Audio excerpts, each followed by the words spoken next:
What's cracking? Welcome to Griffin Bass. He's Griffin and he back. Welcome back, Ryan. Had to deal with AJ replacing you. And listen to him talking all damn day about the schemes, and it's all the schemes' fault with the Lions defense, and it's not the players. And I'm just sitting here rolling my eyes trying to figure out how a scheme's going to matter when we playing third graders basically on our defense. But he Griffin, I'm Bass. And want to thank you all for hanging out with us here on Griffin and Bass. Before we get into everything about the Lions and the Patriots, Michigan taking on Indiana, Michigan State taking on Ohio State. I say taking on, more like being sacrificed to the lambs of the slaughter that is Ohio State. Got to remind you guys to like and subscribe everywhere you can find us. That'd be Facebook, Instagram, Twitter, and TikTok. We got full episodes on YouTube as well as DetroitSportsNation.com. And welcome to another edition of Small Business Friday.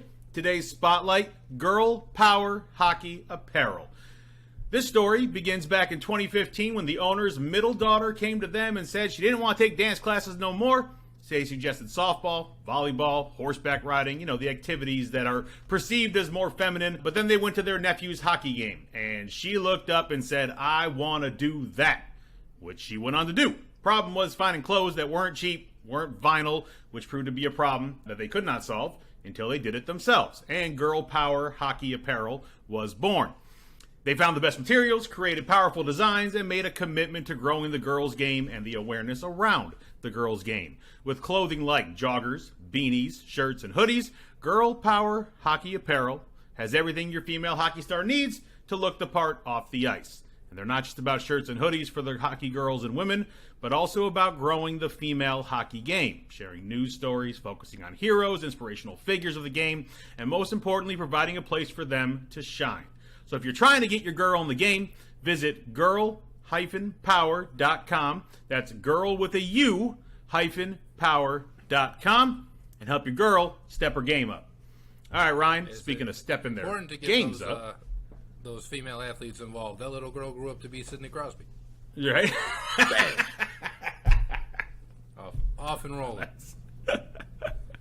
Well, speaking of stepping their game up, our Lions are going to have to do just that, especially defensively, as they travel to New England, to Foxborough, to take on the New England Patriots, Bill Belichick, and the former head coach of the Detroit Lions, Patricia. This should be an interesting contest, Ryan, as the Lions defense is just plain awful, allowing 165 plus yards a game on the ground at over 5.5 yards per carry, which ranks dead last in the league. And the Pats, they got a pretty good 1-2 punch at the running back position, so this should be interesting, even with the whole third-string quarterback and Bailey Zappe taking over, because Mac Jones, they're still not sure. His low ankle sprain, but he did throw some passes, but they're not expecting him to start. Bailey Zappe is going to be getting his first start of the year for the Pats, which should give some hope to the Lions fans out there and trying to find a way to pull on a flat-out upset here, as the Lions are 3.5-point dogs. But that running game is no joke in New England, and our running defense is terrible. So you hope what the Lions are able to do, since Bailey Zappe is back at quarterback, is just load up the box and then make their running backs, who aren't great. They got Amandre Stevenson over there, and who's their other running back? Damian Harris.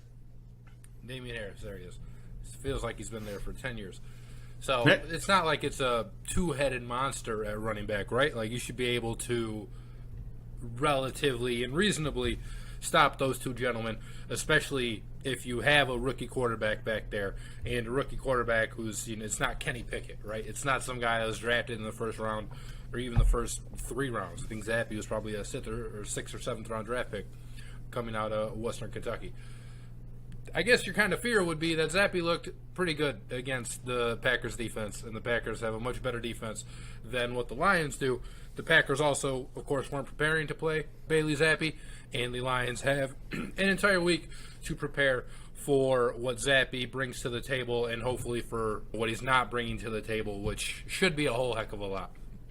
The Patriots game is a game that I thought the Lions were going to win anyway, even if the Patriots did have Mac Jones, even if they had Brian Hoyer, and now with Zappe.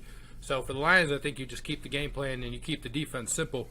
You make Bailey Zappe beat you, because what the Patriots don't really have is weapons. Jacoby Myers is a pretty good receiver, and they spent a whole bunch of money on their tight ends, but their tight ends, none of them are any good.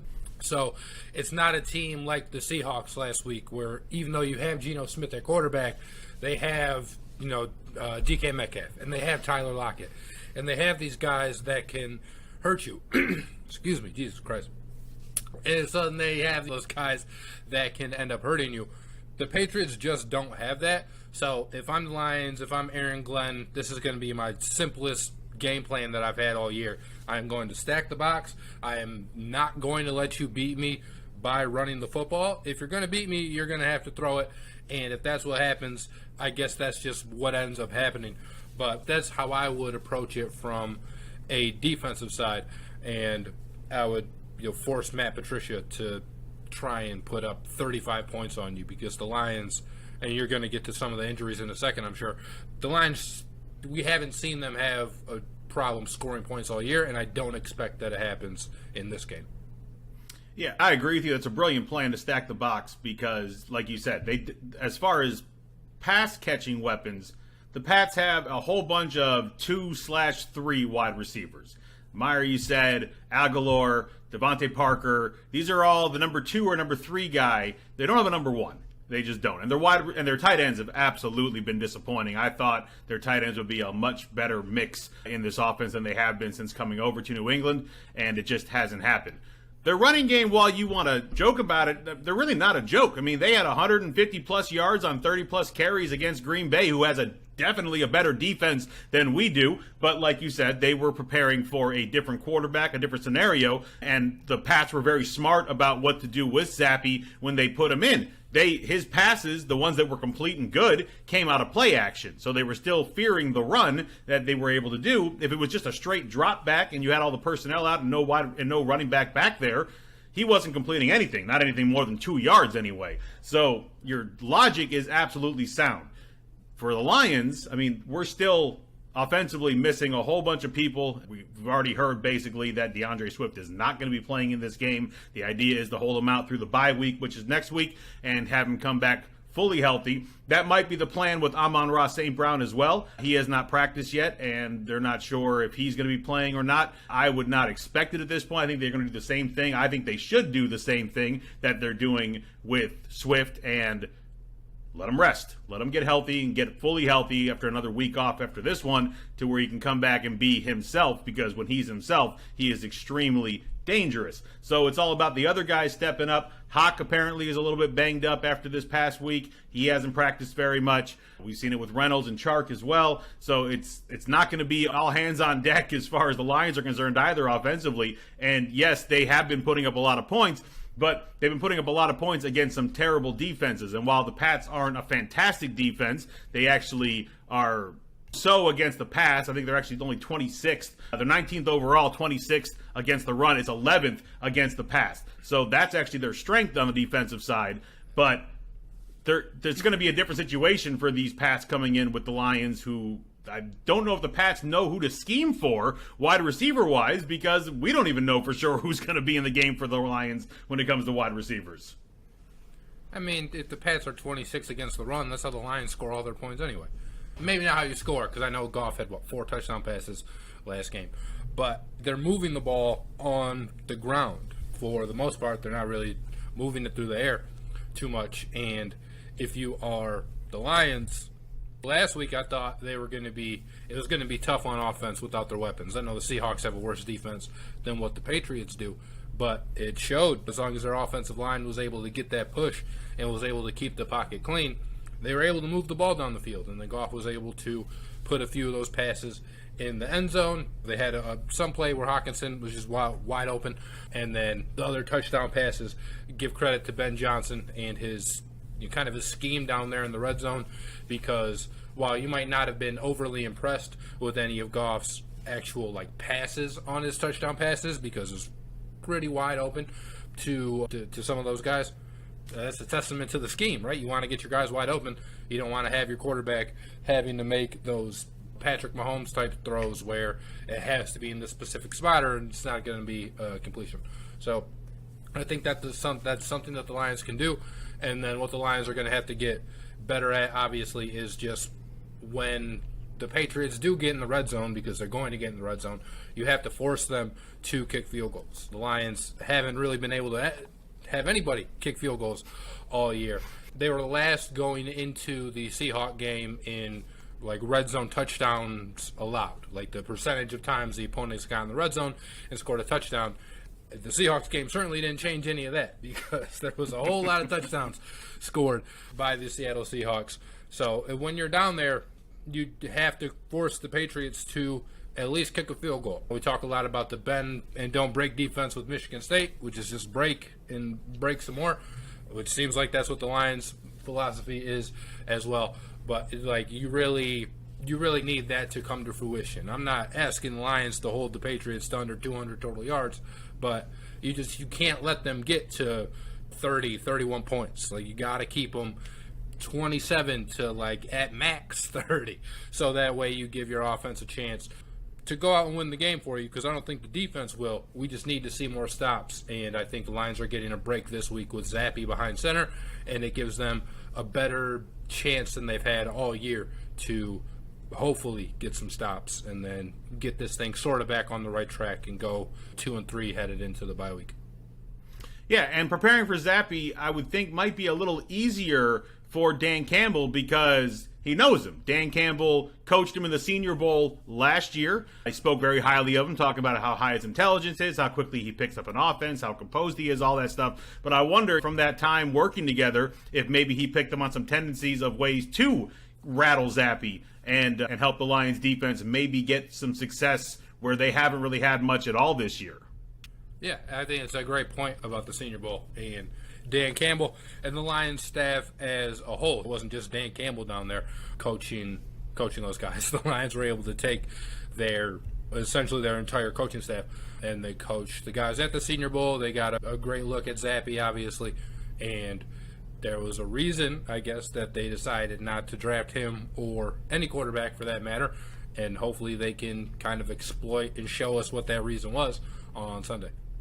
Yeah, and speaking of exploiting and showing, I think the Packers did a little bit of that in this past game against the Patriots, where they have their 1-2 punch at running back as well, which Jamal Williams used to be a part of, with Aaron Jones and A.J. Dillon. And we can take Aaron Jones out, because if you want to make comparisons, we'll put Swift as more of the Aaron Jones style. We'll do the comparison of Williams and A.J. Dillon, because that's who's going to be playing for us, as Swift is not going to be playing. So with just looking at what he did, A.J. Dillon had 73 yards on 17 carries. It's pretty good numbers there for a split back. And if Williams can duplicate that, if he can have about 80 yards rushing on the same number of carries, it will definitely open things up for the passing game to attack as well, and even be able to utilize a play action if the running game is actually doing what it has pretty much done so far all year, which has been extremely dangerous, whether Swift is in the lineup or not. It's the Patriots. It's Bill Belichick. The man is just a ridiculous genius when it comes to scheming and planning and taking away your strongest suit and making you look foolish in the process. And so it just worries me when we're going up against someone of that ilk with a defense as bad as ours and an offense as banged up as ours. I'm not worried. We beat the Patriots when we had Matt Patricia as our head coach. Anything is possible. One of the few wins we got in the Matt Patricia era. That was at home. This is in Gillette. And I was at the last time the Lions were at Gillette. It was like a 34-9 beatdown. It was embarrassing. It was like 2014, something like that. It's a different animal having to go on the road, obviously. You don't have your fans behind you, and there's not going to be many Lions fans in Gillette. I promise that. It's going to be packed full of Patriots fans. Even if there are a few Lions fans there, they're not going to be heard. Not over the Patriots fans out there. Those people love their team just like ours love our team. And it's going to be a lot for Dan Campbell to get that road win, and we just have so many things going against us in this game. It's hard to be optimistic going in, except for the fact that the Patriots defense is not the Patriots defense of old, and we should have the advantage offensively, even with some of the guys out that we've mentioned. I'm telling you right now, and our fans listening, if Matt Patricia puts up 35 points and beats us, I'm not going to come in next Monday either. Man, why people do this? I can't handle that.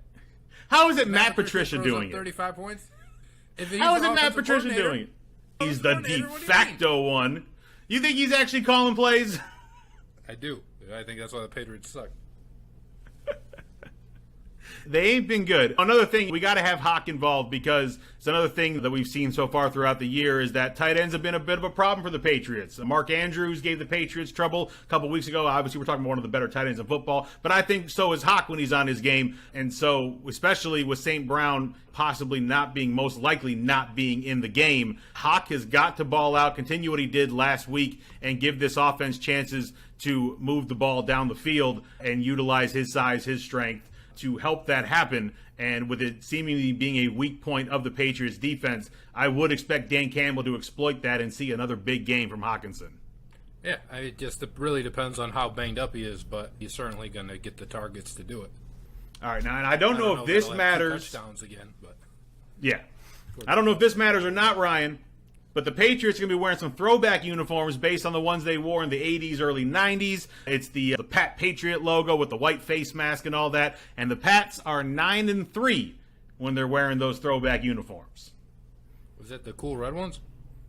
Yeah, I think they're wearing. I don't know if they're going to be wearing the red. It's that era, but it's like the white and blue. I think. I don't think they're wearing red for like at home. I'm not sure. Oh, no. The red ones are cooler. Advantage lines. All right, so we're looking at here a Pats line of -3 and 45.5. So how you feeling, Froggish? Gonna jump on this one? Where you want to go? I would definitely take the over. The Lions are 4-0 in overs this year, and as far as the spread goes, I would take the Lions. I think both these teams are just bad, and I think the Lions can outright win this game. So I will take the 3.5 to add on to the Lions score.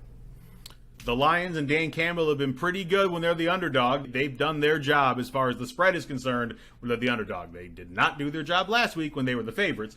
But I think I'm with you. I think the 45.5 needs to be higher, especially if the Lions put up 30 in their own right, and I think they will. And I think the 3.5, that hook makes it a little nicer to pick the Lions. Because if it was just flat out 3, it's kind of harder. It might be a flat-out push, but I think the Lions can be inside of a field goal on this one, and it should be a close game, hopefully. Should be a good game, hopefully. And I hope you're right. I hope the Lions get a flat-out victory, but I can't pick that yet. Not with the defense being as bad as they've been. I need to see a little more something out of the defense to pull their weight. I know we don't really have the horses to pull their weight yet, and that's what more drafts and more free agents off-season signings will bring, but I think they can keep this one close and stay inside that 3.5.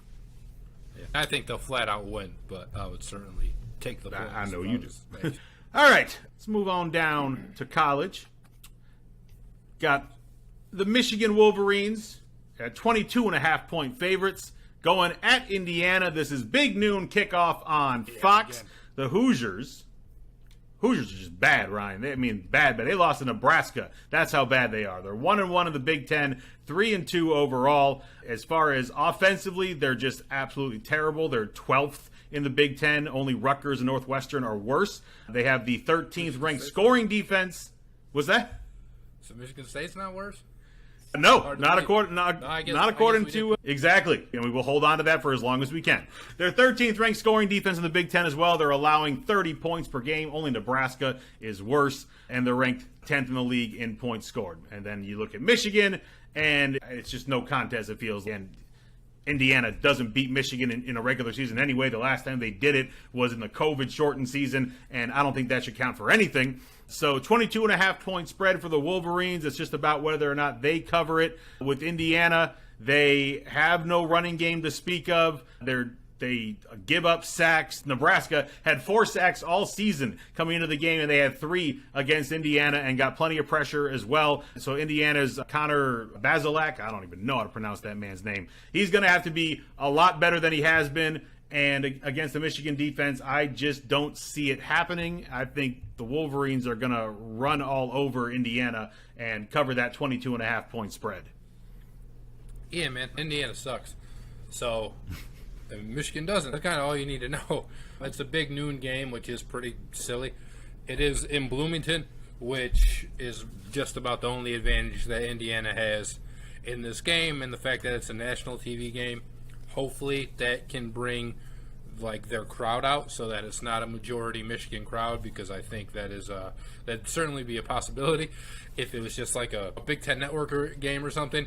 But hopefully there's some more buzz on campus for Indiana's sake, and the fact that it is again, on national TV, they're going to be doing shots of the crowd and shots of just the atmosphere in Bloomington.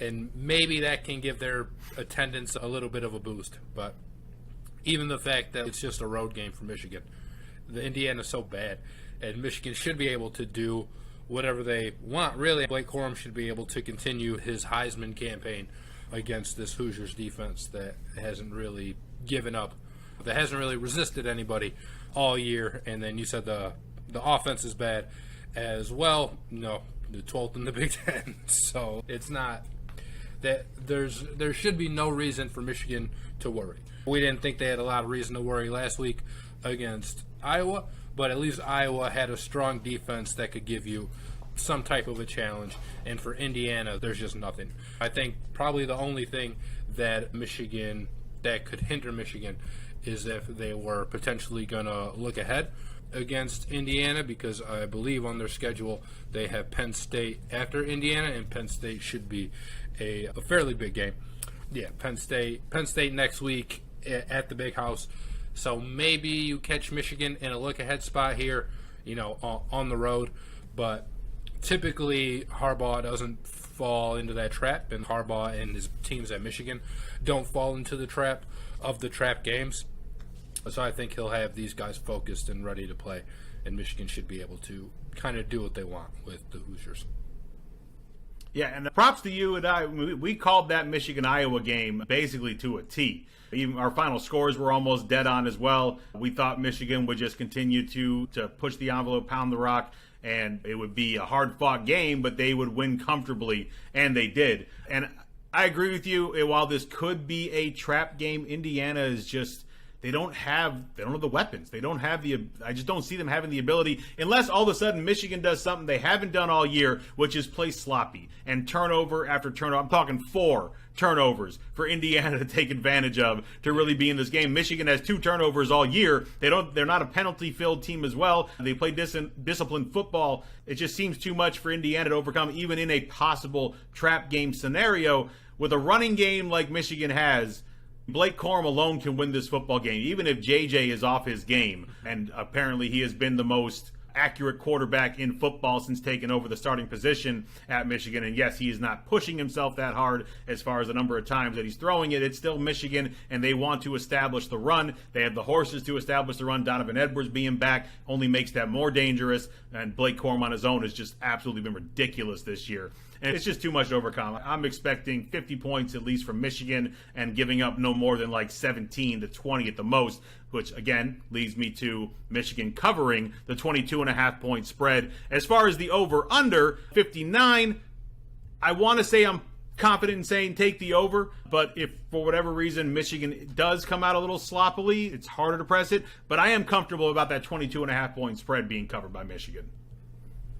I don't know that I'm comfortable with either number. If I had to pick a side, I might just take Indiana with the points. They are at home. It's 22.5, which is different than 20.5 or even 21 flat or something. So I think I take Indiana and then the under. Not that, again, that I think Michigan will have so much of an issue, but what'd you say it was 59 was the over under? Mm-hmm. Yeah, so even if it's like 38 to, 15 or something, that's 53. Michigan would cover in that aspect, and they would dominate the game. It would just be too little, too late. And I don't know that Indiana can score that many points on Michigan's defense to make up for it if Michigan only does hit 42, right? Or if they go crazy and hit 49, if they just absolutely stifle what Indiana's trying to do. So I think it'll be somewhere around 40 to 20 or something, where Michigan won't have so much of an issue. Now that would cover the spread, I guess. But I'll give you one more number.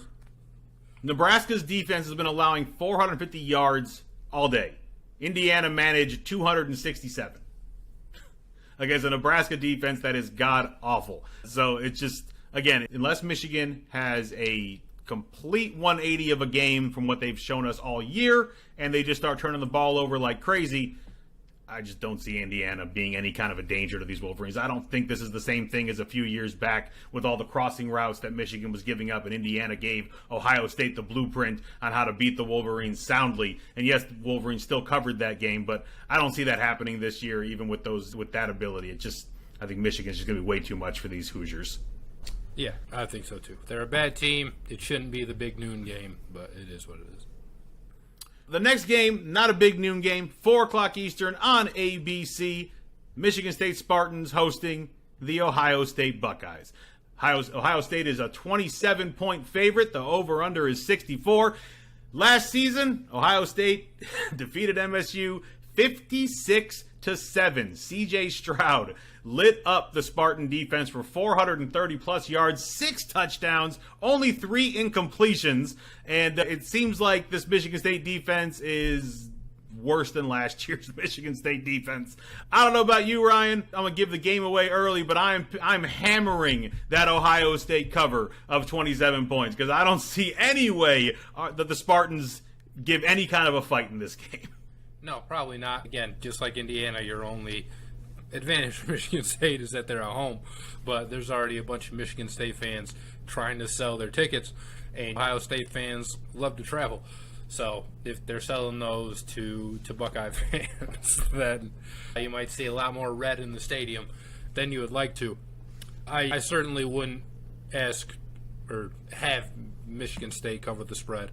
And nobody else is either. Apparently all the bets are coming in on Ohio State to cover. No, not only do you see like what advantages and disadvantages these teams have, right? Even Ohio State, Jackson Smith and Jigba's barely played. Travion Henderson didn't play last week. The running back still had 200 yards, and the receivers, even without Smith and Jigba, are still just amazing. And obviously Michigan State has a really bad secondary. We all know it, and Ohio State's the best offense in the country. So not only do you factor in, hey, this team's strong point is like it's water and fire to this team's weak point. Like you also saw what these two teams did last year when they faced each other. It was 49-0 at halftime. So it's not even this theoretical, oh, this should definitely dominate this. You saw what happened when these two teams played, and it wasn't pretty. I don't expect it to be any prettier this year. I don't think we'll be down 50 points at halftime because that's just something that literally never happens except last year. But it'll be I wouldn't be surprised if the total margin of victory for Ohio State was close to the same 49 points. If they win 56-14 or something, like it's 7 more points than I guess we scored last year. But no, this game shouldn't be close at all. And if you're a Spartan fan, it should allow you to hit the apple orchard early or something on Saturday. Yeah, it'd be one thing if it was just our secondary that's terrible, which is what we saw last year coming into this game. But our defensive line's not really getting pressure. Our offensive line is not run blocking. Our running game has disappeared. And Peyton Thorne has regressed, it looks like, from last year to this year. So everything has gotten worse from this time last year when the Spartans faced off against the Buckeyes. And to make matters even worse, the strongest point of the Ohio State defense is their run defense. So you can't even depend on Berger and Broussard to carry the load in this one because they're not going to be able to. They're not going to get anywhere near 100 yards. They might get almost 100 yards combined between the two of them and Elijah. But it just, I don't see it. And so unless Peyton Thorne stands on his head in this game and just completes 75% of his passes, no turnovers, is just firing on all cylinders with Coleman and Mosley and Reed, I don't see any way the Spartans put up a fight for more than the first 5 minutes, and that's if the Spartans get the ball first. If Ohio State gets the ball first, they're going to do what every other team has done so far and march right down the Spartans' throats and score a touchdown, and we're going to be behind for the whole game. Yeah, for anybody who plays Madden or NCAA, Ohio State should just run 4 verticals every play, and they'll have as much success as they want. Do you want to tell the people about Gear Up Detroit while I plug in my laptop? Sure. So while Ryan is plugging in his laptop, y'all should head over to gearupdetroit.shop. That is where you can find the latest apparel as far as shirts, hats, all that stuff representing all of your Detroit teams. Way to be a good fan for our Detroit teams, whether they are good or not. NBA season right around the corner. They got some Piston stuff there as well to go along with the Lion stuff you want to get. All the fun quotes and everything thrown on the shirts, thrown on the hats, different ways to represent your squad. That's gearupdetroit.shop, and to save an extra 25% off of your order, you can use our promo code G ampersand, I don't know how to do that with the fingers, G ampersand B, 25 off is the code to get 25% off of your order. That is gearupdetroit.shop. We need some Tank for Wemby shirts. All right, so France has the same color flag that the Pistons use. There you go. You with me on this Ohio State covering the 27? What about the over-under of 64? Because Ohio State can get it on their own if they wanted to. Yeah, Ohio State can get it on their own. And even if Michigan State shows signs of life on offense and like they really hope and score 20 or something, then that 64 should be easier to cover. Then, I'd feel pretty comfortable about the over. The point spread, obviously we saw it happen last year. I would lean Ohio State, but there's just like a bad feeling in my gut that Michigan State gets some stupid backdoor cover. If the game's 54-20 and Michigan State, or 54-21 or something, and Michigan State scores a late touchdown at the end and it's 54-28, then they cover. And that I don't like so much. So I think I would play the over before I played the point spread. No, I'm hammering that cover. That 27 point. Sorry.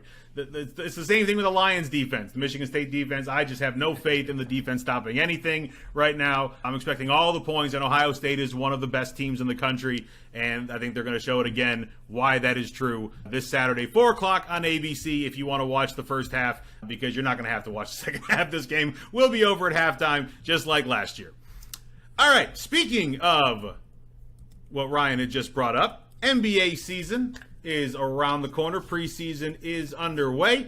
Whole bunch of headlines throughout the NBA leading up to this season. Ime Udoka's wandering eye, and can Joe Mazzulla keep the Celtics in the hunt? The Denver Nuggets are happy. They're getting both Jamal Murray and Michael Porter Jr. back and healthy. The rich seem to be getting richer, Ryan. James Wiseman is healthy and playing for the Warriors. His first preseason game, man balled out for 20 points in 24 minutes. Also had 9 rebounds to go along with that. And for LA non-Laker fans, Clipper fans out there, Kawhi Leonard, I don't even know if y'all remember that he's on your team. It's been so long since he played for the Clippers, but he is back and healthy, and the Clippers should be a team to reckon with. Ryan, I know we will talk about our Pistons as well, but this is our season, baby. You and me throwing stones back inside of Griffin Bass, but our Pistons are coming back right around the corner. We got some young new talent that's going to be joining the fray. Got some guys like Killian who needs to start stepping it up, and I, for one, think this year he will. We got a season right around the corner, man. It's our time. Yeah, man, I'm excited. The NBA is pretty wide open this year. Like, I think the Celtics are somehow still the betting favorite to win the title, even without Udoka. But they're a good team. Regardless, they just brought on Blake Griffin, former Piston. Now they lost Danilo Gallinari for the year. Probably about a month ago or so, it was announced that he tore his ACL. But you got a wide open East, and you have a really good and really competitive East where you're probably looking at 6 teams who could have a reasonable claim that they could actually win the East. And then you got some dark horses if you're talking about a team like the Cleveland Cavaliers. Even, right? They're not in that upper echelon of Eastern Conference teams, but now they have Donovan Mitchell. You're going to have your second year of Evan Mobley, and you obviously have Darius Garland. And then you're even looking at, again, a team like the Atlanta Hawks, who brought in DeJounte Murray this year to pair with Trae Young, and DeJounte Murray had a really good first preseason game with the Hawks where he had damn near triple-double. I think he was at 25, 9, and 8 in 25 minutes of game time or something.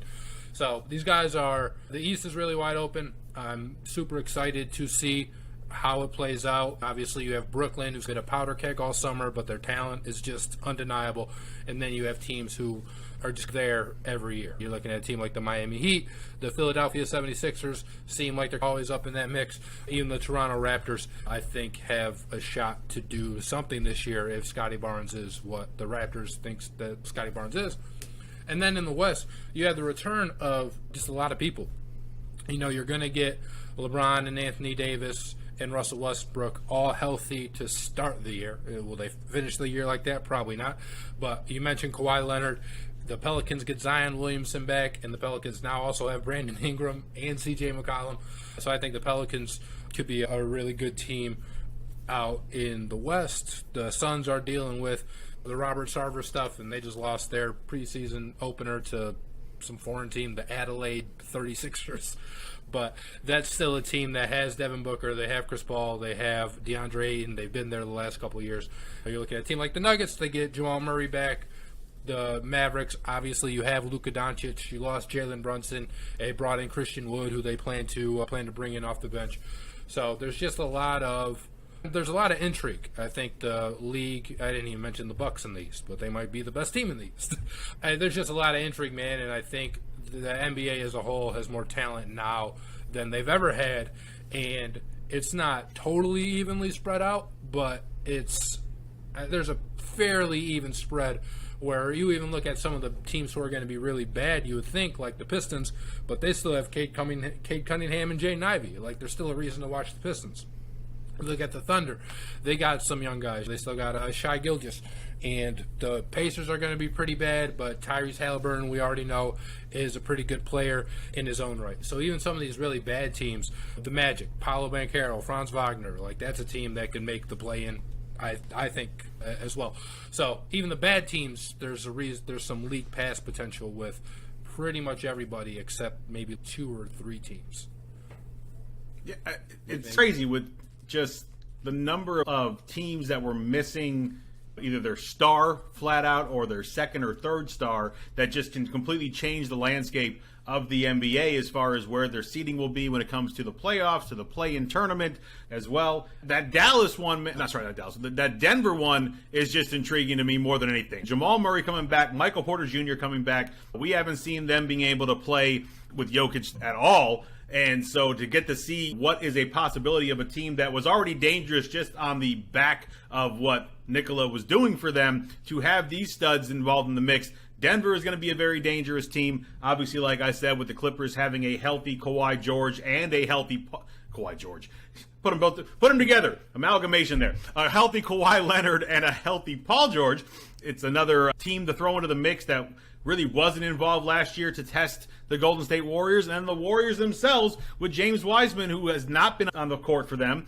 They won a title last year without him, and now they're going to have this stud of a 7-footer who can not only, get involved in pick and roll, pick and pops with Steph, but also get his own buckets on his own, grab 10 rebounds a game, get a few blocks as well. It's just ridiculous. And then the East, some new players on new teams. The Cavs, you brought it up with Spider Mitchell, and him, I guess he is taking a real challenge to proving that he can play defense to go along with his offense, which I'm sure the Cavs are going to love to hear, and their fans would love to hear, because that will only make the team better.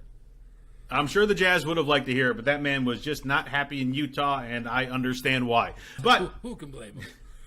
Yeah, exactly. I don't know how much happier he'll be in Cleveland. He'll be a little bit happier. But as far as our Pistons, like you said, with rookies like Jaden Ivey, Jalen Duren to go along with Cade, Sadiq Bey, Beef Stew, and then the aforementioned Killian Hayes. So Hayes, we've seen him 2 years, struggled a little bit. Apparently, this preseason so far, he has stood out in a good way, knocking down shots, being aggressive, controlling the ball, and everything that we wanted to see from him right away when he came to Detroit. It looks like he's doing that in a time where he might be that leader off the bench second unit for us if everything plays out the way that we think it will between Cade and Jaden Ivey. Yeah, just Killian. I think the time for him to claim a starting spot has probably come and gone now that you have Cade and you have Jaden Ivey. But if he can come off the bench and be Sean Livingston or something, where he can just control the offense, be a little bit more aggressive in shooting the ball, and being obviously more of a threat to shoot. But even if you're a threat, you still got to put the shots up to make teams fear you. And then even just being really good defensively, you have to be a threat to shoot it.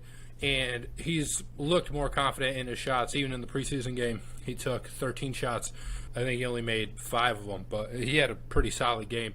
Other than that, and if the shot starts to fall, then you can be somebody, on the second unit who can just control the offense. and play not even just with the second unit, but you can be in the game during crunch time, and you can be a guy when the Pistons eventually make the playoffs that, like, the Pistons are comfortable with playing in the playoffs when those rotations get shorter and then those minutes for everybody just gets longer, and now you're only playing maybe 8 or 9 guys instead of 10 or 11 that might see some normal run. And I'm excited for Killian, and I want him to succeed. I think Killian's best shot to succeed might even be elsewhere, because I think the fan base is soured on him. Now, if he has a good year this year, he'll start to win some people back, but if he starts off rough, I think the fan base just might turn on him completely, and he's still a kid that's, I don't even know that he's 21 years old yet. Yeah, like, he's 21. You might just have to push. You might just have to go on to try and find greener pastures elsewhere. I hope not. I hope he shines here. 21 years old. That's the thing. We got him so young that he's still growing, still learning, and now he's about to start his 3rd year in the NBA. I think this is the year we will see him shine and maybe play with a chip on his shoulder, as we're already talking about him losing his job to Jaden Ivey that we haven't even seen play in a game yet for the Pistons, an actual game, NBA season game. So I'm sure he's going to be ready to go, and I hope that he's able to prove us all wrong from what we thought of in the past on him, that the scoring is up, his control is up, and his ability to run the offense. And especially, we know what he can bring to the table defensively. Incorporate everything he can do offensively now. He can be an extremely dangerous player for our Detroit Pistons. And I, for one, am excited for the season to start. We are going to have plenty of time to talk about these Pistons as well as the rest of the NBA more and more as the season goes on. Obviously, next week as well, with the Lions on a bye week, we'll have some more time to get into both the NBA preseason and the MLB postseason. Plus, Killian is French, so when we get Victor Wembanyama, boom, match made in heaven. Mm-hmm. There you go. Exactly. All right. That's gonna do it for us. I want to thank you all for kicking it with Griffin and Bass. For Ryan Griffin, I'm Matt Bassin. As always, Wu-Tang is for the children, and we will see y'all after the weekend. For the children. That's what this there you go. Go green. Wemby. Go white. And go Lions. We'll see you after the weekend. Peace. Forward down the field. Hey, Ryan Griffin here. Thank you so much for watching today's episode of Griffin and Bass. Be sure to give us your thoughts in the comments below. Remember to click the bell to receive the latest notifications from DSN, and subscribe for breaking news, community blogs, polls, contests, and other content.